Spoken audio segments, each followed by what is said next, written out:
Dear student, last video lecture में हम लोग स्टडी कर रहे थे linear differential equation with constant coefficients. तो फर्स्ट ऑल आप हम लोगों ने ये देखा था कि लीनियर डिफरेंशियल इक्वेशन किसे कहते हैं, और फिर उसके बाद लीनियर डिफरेंशियल इक्वेशन के डेफिनेशन ये देखने के बाद फिर linear differential equation of higher order with constant coefficient को डिफाइन किया गया, और डिफाइन करने के बाद फिर कहा गया कि इसके सॉल्यूशंस को हम किस तरीके से फाइंड आउट करते हैं। और इस प्रोसेस को डिस्कस करते करते हम लोग ऑपरेटर डी के बारे में डिस्कशन किया। फिर उसके बाद आते आते हम लोग आ गए डिफरेंशियल इक्वेशन में ऑक्सिलरी इक्वेशन क्या होता है उसके डिस्कशन पे आ गए। अब ऑक्सिलरी इक्वेशंस के जब डिस्कशन पे आ गए तो अब नेक्स्ट आता है टॉपिक हम लोगों का स्टेप्स फॉर फाइंडिंग जो कंक्लूजन है उसकी बात कर रहे हैं for auxiliary equation. Steps for finding auxiliary equation. पहला स्टेप जो आपका if given equation is F D Y is equal to 0 where d stands for dy dx। तो यहाँ पर सबसे पहला काम क्या करते हैं कि आपको जो समझाया गया था आर्टिकल के माध्यम उसके बाद कहा गया था put d is equal to m, y equals 1 and right hand side is equal to 0 if not. अगर राइट हैंड साइड 0 है तब तो कोई समस्या नहीं है, अगर राइट हैंड साइड 0 नहीं है तो उसे भी क्या बना लीजिए 0। एफ डी वाई में डी की जगह यम रख दीजिए, वाई की जगह 1 लिख दीजिए। तो ये मिल गया आपको। अब ये जो इक्वेशन मिलेगा क्या आपको मिलेगा, देन वी गेट मिलेगा आपको एफ एम इक्वल्स 0। और यही जो एफ एम इक्वल्स 0 मिला इसी को हम कहते हैं that is known as auxiliary equation. और इसके डिस्कशन के लिए आपको कहा गया था कि एफ एम इक्वल्स 0 चूँकि यम के लिए n डिग्री का एक पॉलिनोमियल इक्वेशन है, तो जब इस n डिग्री के पॉलिनोमियल इक्वेशन को फैक्टराइज करेंगे तो उसके रूट्स मिलेंगे, और जो रूट्स मिलेंगे उसके करस्पॉन्डिंग कॉम्प्लीमेंट्री फंक्शन क्या होगा इस पर हम लोगों को डिस्कशन करना है।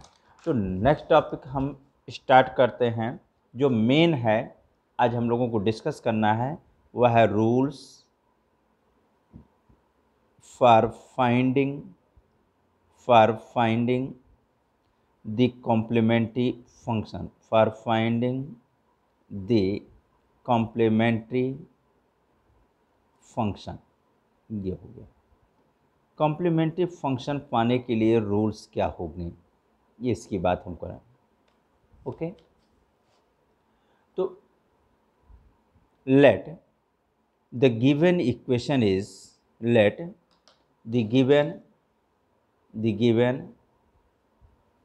इक्वेशन इज ये है आपका d to the power n plus a1 d to the power n minus 1 plus a2 d to the power n minus 2 plus dot plus an y is equal to 0। ये कह दिया इसको इक्वेशन नंबर 1 का। Then the auxiliary equation of equation 1 is, इस differential equation का auxiliary equation लिखने के लिए डी की जगह क्या रखेंगे, यम रखेंगे, तो हो जाएगा m to the power n plus a1 m to the power n minus 1 plus a2 m to the power n minus 2 plus dot plus an, और ये ब्रैकेट क्लोज किया, y की जगह 1 रख देंगे, राइट हैंड साइड 0 कर दिया। ये हो गया इक्वेशन नंबर 2 जिसे आप ऑक्सिलरी इक्वेशन कह रहे हैं। क्योंकि ये जो आपको एफ एम मिला हुआ, मतलब जो फंक्शन ऑफ एम मिला है, जो ऑक्सिलरी इक्वेशन मिला हुआ है, यह एम के लिए एन डिग्री का एक पॉलिनॉमियल इक्वेशन है। इसका मतलब सॉल्व करने पर इसके एन रूट्स हमको मिलेंगे। कहा late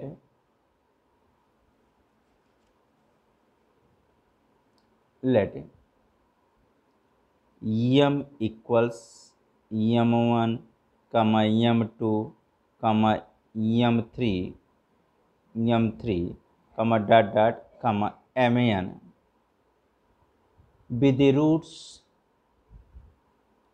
with the roots of the auxiliary equation. Then the complementary function, इसको हम डिनोट करते हैं शॉर्ट में, आपको समझा दिया गया था CF से। Complementary function of equation 1 depends upon the nature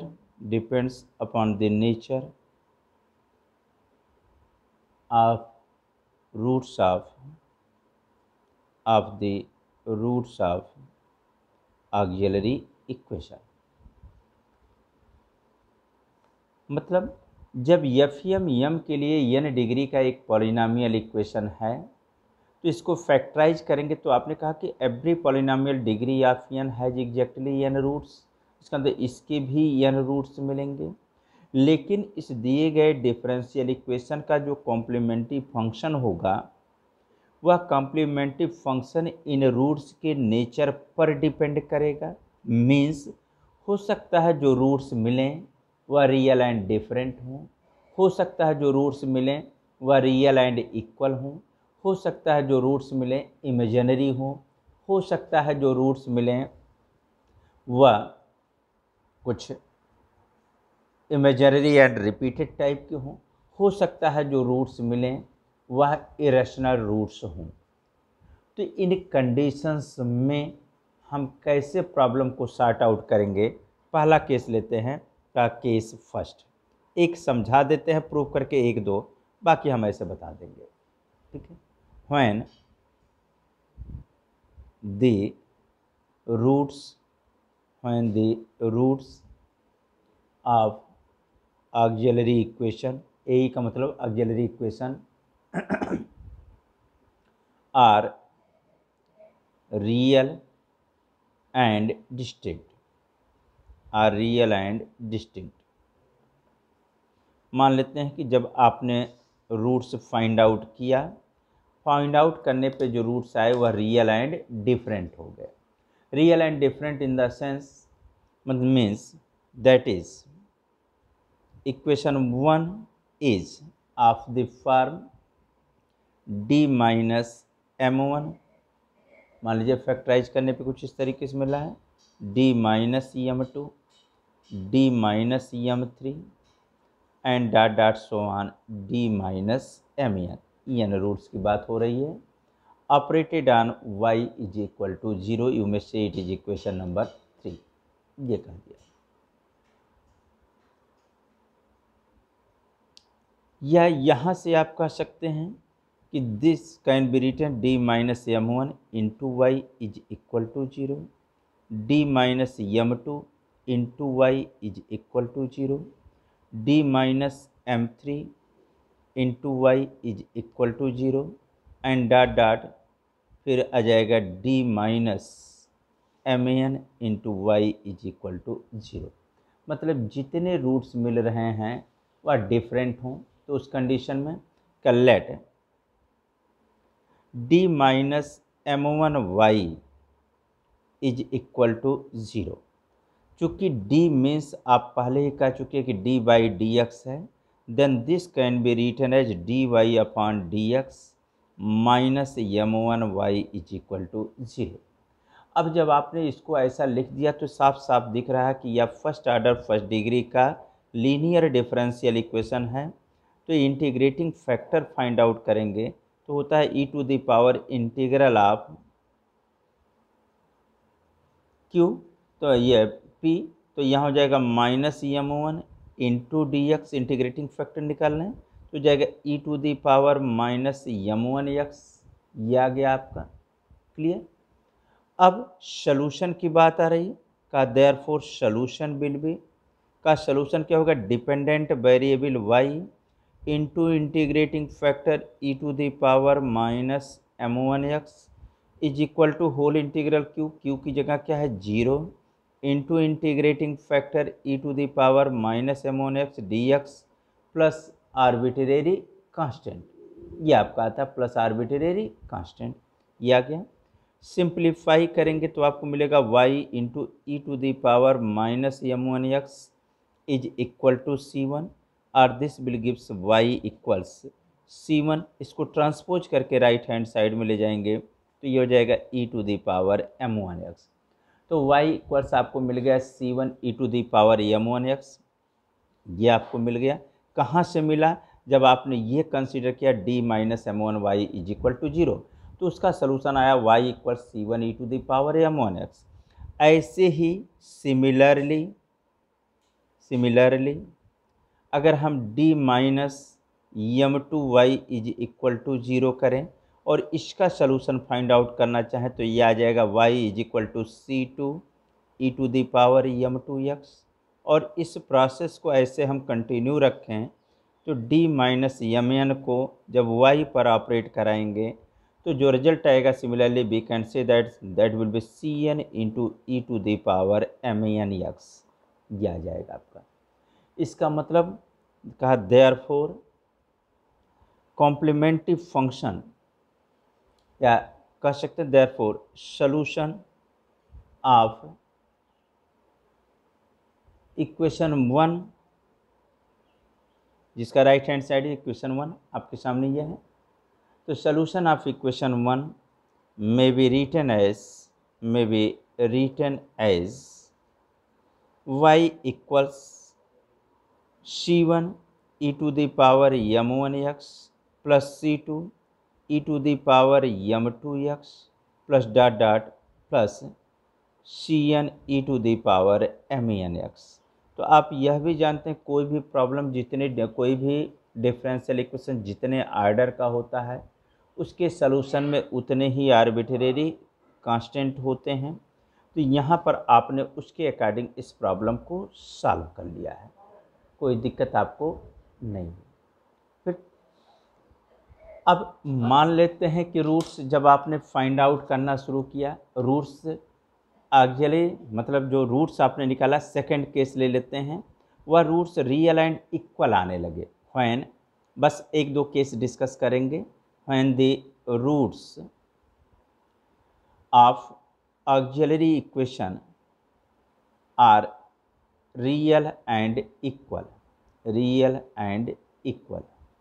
चलिए, अगर ऐसी बात आ गई तो पहला यहाँ यह भी आइडेंटिफाई कर दें, टू रूट्स की बात हम करें, two roots real and equal आ गए, मतलब आपने सीधे सीधा कहा कि late m1 is equal to m2। अगर दो रूट इक्वल आ गए then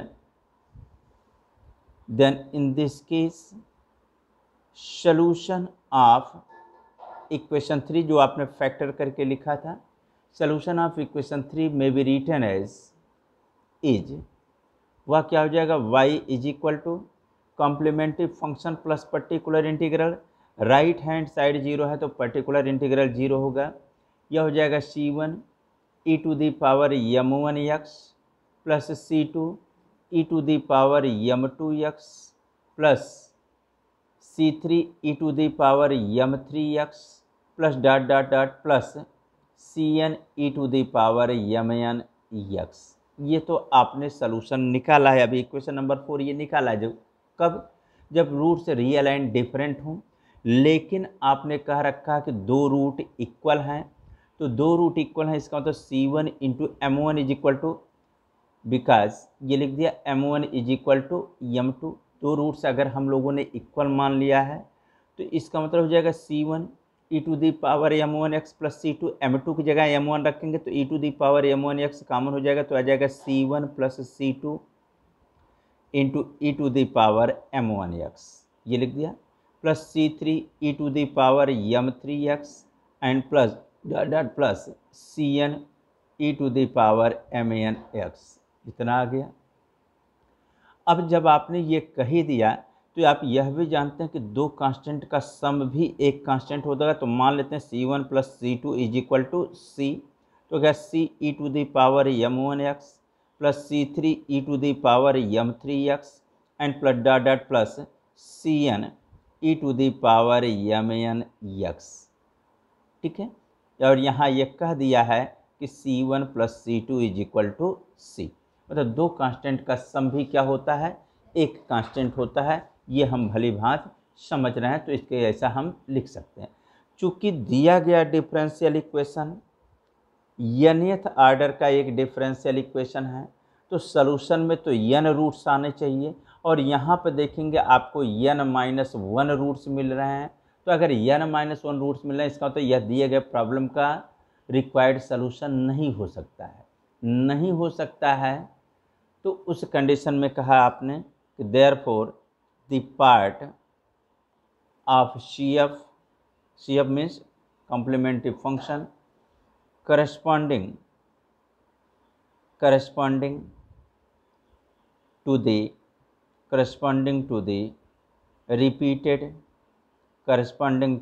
repeated roots is the complete solution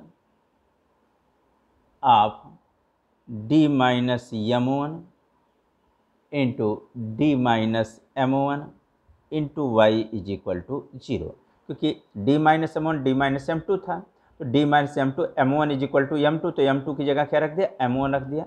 अब इसका सलूशन हम लोग फाइंड आउट करना चाहते हैं, क्योंकि दो रूट इक्वल हैं, तो कहा लेट d माइनस m1 जब ऑपरेट किया y पर तो जो रिजल्ट आया वह क्या हो गया, v हो गया, इसको कहा इक्वेशन नंबर 2। कहा then equation 1 takes the form, then equation 1 takes the form, किस फॉर्म को टेकअप करेगा वो देखा जाए, तो जाएगा d माइनस m1, और इस d माइनस m1 y की जगह हम लोगों ने कह दिया v, तो d minus m1 v is equal to क्या हो गया, 0। कहा इसका मतलब इसको हम लिख सकते हैं dv upon dx minus m1 v is equal to 0, first order first degree का लीनियर डिफरेंशियल इक्वेशन। तो इंटीग्रेटिंग फैक्टर निकालेंगे तो हो जाएगा e to the power minus m1 x आ जाएगा।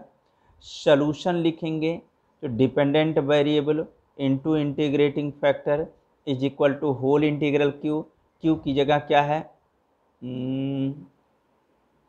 चलिए ये तो हमने लिख दिया, बहरहाल इसको तो हम लोग दूसरे तरीके से भी कर सकते थे, फिलहाल चलिए वेरिएबल सेपरेबल बना के भी किया जा सकता था। चलिए तो राइट हैंड साइड 0 है, into e to the power minus m1 से integrating factor with respect to independent variable plus arbitrary constant, एक आर्बिट्रेरी कांस्टेंट मान लेते हैं, ये क्या है, C1 है। तो ये तो हो जाएगा सिर्फ बिजलेगा का this is equal to C1, तो v इज इक्वल टू क्या मिल गया, C1 into e to the power m1x, से इट इज इक्वेशन नंबर 3। अब ये हो गया, कहा using equation 3 in equation 2, equation 3 का इक्वेशन 2 में यूज करें तो देखा जाए क्या मिलेगा, तो आपको मिलेगा इक्वेशन 2 में यूज करेंगे, यह है इक्वेशन 2, v की जगह v की वैल्यू रखेंगे तो जाएगा d minus m1 y is equal to v, और v इक्वल्स आपको मिला है C1 into e to the power m1 x, ये आपको मिला हुआ है। क्या इसको फिर से लिखते हैं, तो इसको हम लोग लिख सकते हैं dy by D x minus m1y is equal to C1 into e to the power m1 x, इतना आ गया, which is also a linear differential equation of first order first degree. अब इसका इंटीग्रेटिंग फैक्टर निकालेंगे, तो integrating factor निकालेंगे e to the power integral of p की जगह माइनस m1 है, तो यह आपका पहले से आपको पता है माइनस m1x हो जाएगा, इंटीग्रेटिंग फैक्टर हो गया। सॉल्यूशन लिखेंगे तो कहेंगे सोल्यूशन हो गया dependent variable y into integrating factor e to the power minus m1x is equal to whole integral Q की जगह c1 e to the power m1x into integrating factor e to the power minus m1x with respect to independent variable plus arbitrary constant. अब इसको simplify करेंगे तो ये e to the power 0 हो जाएगा, base समान होने के कारण पावर जुड़ेंगे तो e टू दी पावर 0 1 होगा, 1 को x के रिस्पेक्ट में इंटीग्रेट करेंगे तो x आ जाएगा। ठीक है, तो ये हो गया c2।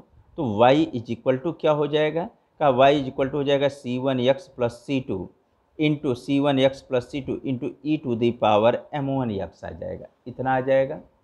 इसका मतलब हुआ कि अगर हमारे दो रूट से रिपीट कर रहे हैं तो उस कंडीशन में जो कॉम्प्लीमेंट्री फंक्शन मिलेगा वह हो जाएगा c1 प्लस c2x लिखिए या c1x प्लस c2 लिखिए into e to the power m1x plus c3 e to the power m3x and plus dot dot plus cn e to the power mnx हो गया। ये आपके प्रॉब्लम का solution हो जाएगा। अब ऐसे ही हम डिस्कशन करेंगे तो बहुत लंबा खींचेगा। सिंपली हम लोगों ने जो देखा समझा उसके कंक्लूजन की बात कर लें। कहा पहला कंडीशन जो हम लोगों ने डिस्कशन किया, roots real and different, real and distinct हों, डिस्टिंक्ट, तो उस कंडीशन में आपने कहा कि जो सलूशन हम लिखेंगे वह हो जाएगा CF इज इक्वल टू हो जाएगा C1 e to the power m1x plus c2 e to the power m2x plus c3 e to the power m3x plus dot dot dot plus cn e to the power mnx। ये हो गया। फिर दूसरा condition जो हम लोगों ने proof के रूप में डिस्कशन किया कि रूट्स रियल तो हों, रियल एंड इक्वल हों, रियल एंड इक्वल हों। अब अगर टू रूट्स इक्वल हो रहे हैं, टू रूट्स इक्वल, तो कहा उस कंडीशन में हम लिखेंगे CF equals C1 plus C2x या C1x plus C2 into e to the power m2x plus C3 e to the power m3x plus dot dot plus cn e to the power mnx। ये हो गया आपका। अगर three roots equal हो गए, मान लीजिए थ्री रूट्स इक्वल हो गए, थ्री रूट्स इक्वल, अगर थ्री रूट्स इक्वल हो गए तो उस कंडीशन में CF इज इक्वल टू हम लोग लिखेंगे C1 plus C2x plus C3x square into e to the power m3x plus C4 e to the power m4x plus dot dot plus cn e to the power mnx। ये हो गया। अब अगर मान लीजिए इसी तरीके से तीसरा कंडीशन लेते हैं, अगर रूट्स रियल एंड इक्वल के बजाय रूट्स इमेजिनरी आने लगे, imaginary as alpha plus minus आई beta, imaginary as alpha plus minus आई बीटा, अगर ऐसा रूट्स आने लगे तो उस कंडीशन में CF कैसे लिखेंगे, तो कहा उस कंडीशन में CF इक्वल्स लिखेंगे C1 cos beta x plus C2 sin beta x multiplied by e to the power alpha x plus C3 e to the power C1 cos beta x plus C2 sin beta x into e to the power alpha x into C3 e to the power जो भी आपका आएगा m3x plus C4 dot dot plus C5 जो भी आए cn e to the power mnx। अगर यही चीज़ अल्फ़ा प्लस माइनस आई बीटा मान लीजिए इमेजिनरी एंड रिपीटेड हो जाए, इसके और भी रूट्स होते हैं, बस मैं यहीं तक डिस्कशन में ले रहा हूँ। Imaginary and repeated twice time, मान लीजिए ट्वाइस टाइम क्या कर रहा है, रिपीट कर रहा है, कुछ इस तरीके से आ जाए। अगर रूट इमेजिनरी एंड रिपीटेड हो रहा है तो उस कंडीशन में जो CF इज इक्वल टू होगा वह होगा C1 plus C2x into cos of beta x plus C3 plus C4x into sine of beta x and all total multiplied with e to the power alpha x.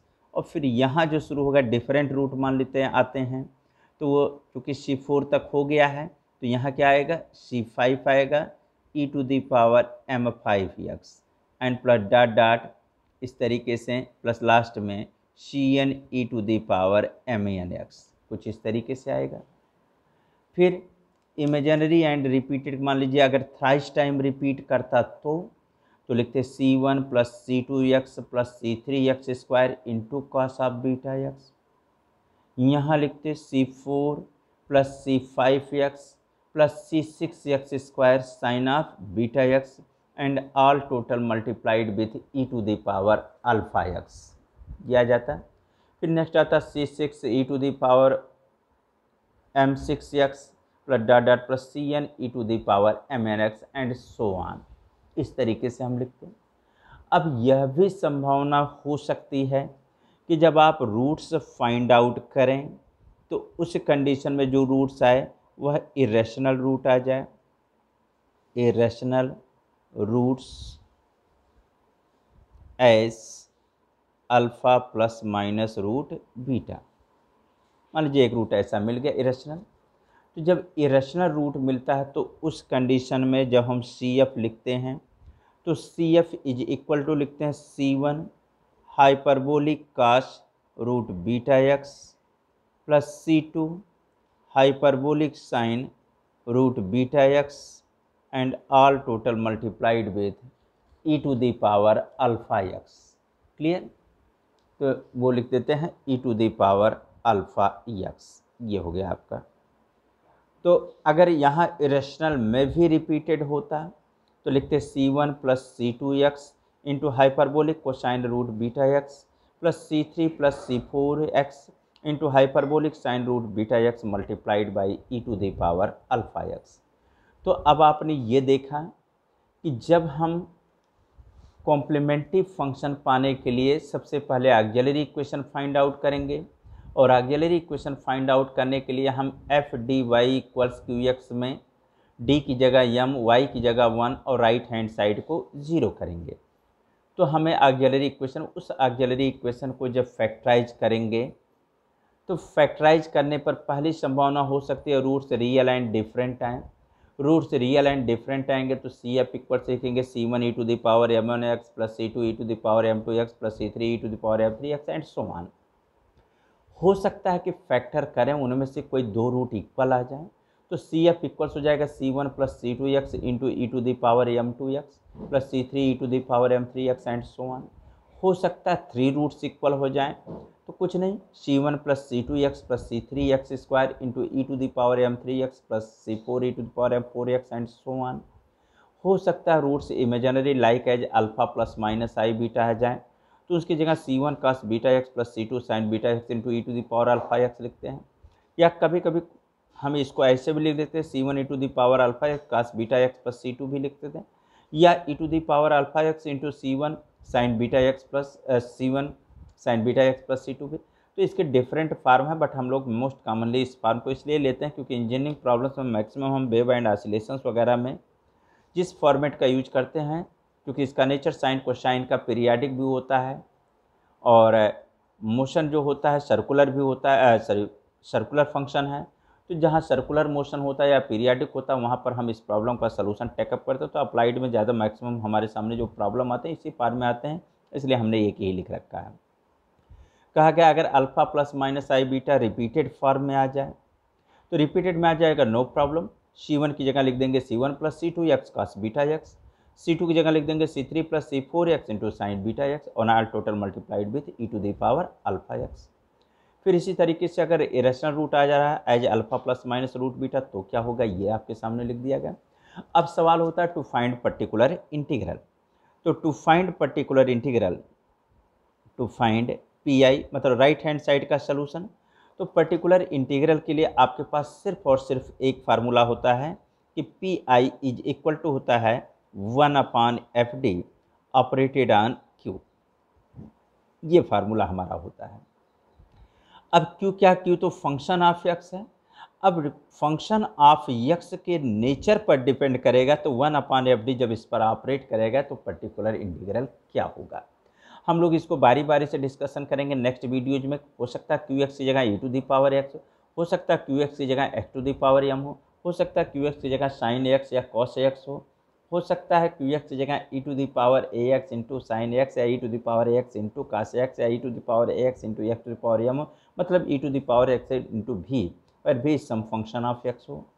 फिर हम x⁻m into भी के form, इस तरीके से Q x की जगह tan x, sec x, cot x, cos x हो। तो डिफरेंट केसेज में क्यू एक्स बदलने पर 1/FD उस पर कैसे ऑपरेट करेगा, इस पर भी डिस्कशन हम लोग बाद में करेंगे। तब तक हम लोग इस वीडियो को यहीं रोकते हैं और फिर अगला डिस्कशन करेंगे। थैंक्स।